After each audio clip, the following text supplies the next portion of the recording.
बुलंदशहर। 18 दिसंबर दिन बुधवार जिले के सिकंदराबाद में महाराज अनिरुद्ध आचार्य जी की भागवत कथा में दूसरे ही दिवस श्रद्धालुओं से खचाखच भर गया विशाल पंडाल।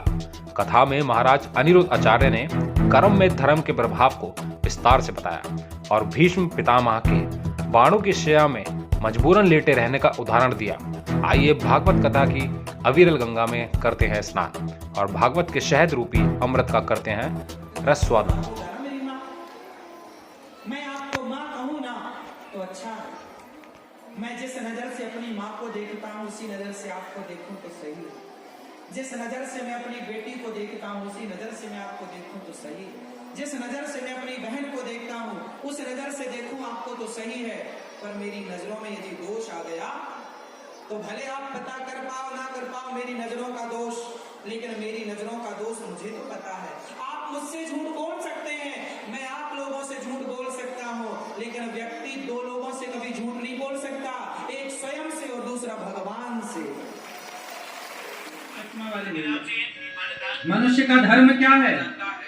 ऐसे भागवत सुनने से सारे पाप नष्ट हो। क्या करना? कर्म करना, सत्कर्म करना। क्या गुनाह किया? हम गुनाह करें तो हमें दंड भी दिया जाए, पर हम गुनाह ना करें और दंड दिया जाएगा तो सोच लो ये सब नोट हो रहा ईश्वर की अदालत में। यही धर्म है मेरे भाई। धर्म आपके भीतर जिंदा है तब तक आप इंसान हैं। धर्म मर गया तो आप इंसान थोड़ी, राक्षस हैं, जानवर हैं। कुत्ते के अंदर धर्म होता है कि नहीं? होता है, जरा सा। कुत्ते के अंदर धर्म नहीं होता, होता है उनके अपने ज्ञान के लिए जरा सा होता है। आप ये कह सकते हैं कुत्ते के अंदर धर्म नहीं होता। जानवरों के अंदर धर्म होता है? बोलो, नहीं होता ना? क्यों नहीं होता? क्योंकि वो जानवर है।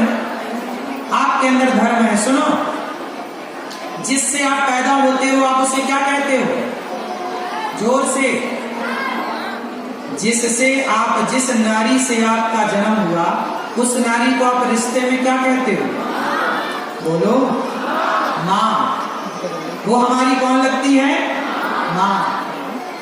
और कुत्ता जिस से पैदा होता है वो कुत्ता जब अपनी माँ का दूध पीता है ना, और वही कुत्ता जब बड़ा होता है तो अपनी माँ के साथ में वो संबंध बनाता है। आया ना? ये जानवरों में ऐसे ही होता है। वो उसी माँ का दूध पीता है, उसी से पैदा होता है, जवानी आती है तो उसी। बोलो, धर्म नहीं। तुम्हारे भीतर धर्म है, इसलिए तो तुम कहते हो ना कि ये मेरी माँ है। अच्छा ये बताओ, जिस नजर से आप अपने पिता को देखती हो, जिस नजर से आप अपने पति को देखती हो, और जिस नजर से आप अपने पुत्र को देखती हो, ये तीनों नजर एक ही होती है कि अलग अलग होती है? क्या एक हो सकती है? किस होते हो? जिस नजर से अपनी बहन को, बेटी को और अपनी पत्नी को देखते हो, क्या ये सारी नजरें एक हो सकती है साहब? जोर से। किसने रोका है? धर्म। यही धर्म तुम्हारे भीतर जिंदा है, इसलिए तुम कहते हो कि ये माँ है और ये बेटी है। यदि धर्म मर जाता तो माँ और बेटी में, पत्नी में, माँ में, बेटी में कोई भेद न रह जाता। कुत्तों में तो नहीं है ना भेद कि कौन बहन है, कि कौन बेटी है, कि कौन माँ है। कुत्तों में भेद है? ये धर्म है ना साहब।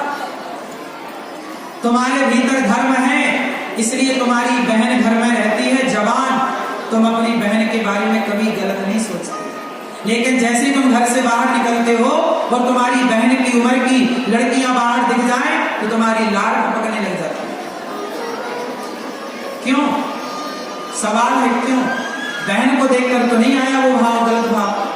जब बहन को देख के वो गलत भाव नहीं आया तो बहन की उम्र की दूसरी लड़कियों को देख के वो गलत भाव क्यों आया? तुमने किसी को टच नहीं किया, छुआ नहीं, लेकिन अपनी आत्मा से दिल में हाथ रख के बताओ कि वो विचार गंगा वाला आया था कि नहीं आया। बहनों के लिए ना बचाए रखना, हर बहन के लिए धर्म होना चाहिए। ये मेरी बहन है तो ये भी मेरी बहन है, ये मेरी माँ है तो ये भी मेरी माँ है, ये मेरी बेटी है तो ये भी मेरी बेटी है। जैसा धर्म मुझे मेरी बेटी के लिए गवाह देता है, वैसा ही धर्म मेरा आपकी बेटी के लिए भी गवाही दे। क्यों जी, ये बात सही है कि गलत है? धर्म तुम्हारा मर चुका है। अपनी बेटी के लिए तो धर्म है, पर दूसरी बेटी के लिए तुम्हारे अंदर धर्म नहीं है। अपनी बहन के लिए धर्म है, दूसरे की बहन के लिए धर्म नहीं है। इसलिए तो जब जब हो ये धर्म की हानि, यही तो हानि है। तुम्हारे भीतर का धर्म मर तो गया, बचा किसके लिए है? केवल बेटी के लिए। ये मेरी बेटी है, ये मेरी बहन है। लेकिन आजकल आदमी अपनी बेटियों की उम्र की लड़कियों से बहुत लोग ब्याह कर रहे हैं। बोलो हाँ, क्या ये पाप नहीं है? फिर मैंने समाज में ऐसे लोगों को भी देखा है कि बेटी की उम्र से कम उम्र की लड़की से आदमी विवाह करता है। उसकी बेटी 25 साल की है और शादी जिससे की उसने वो 24 साल की थी। कहां गया तुम्हारा धर्म?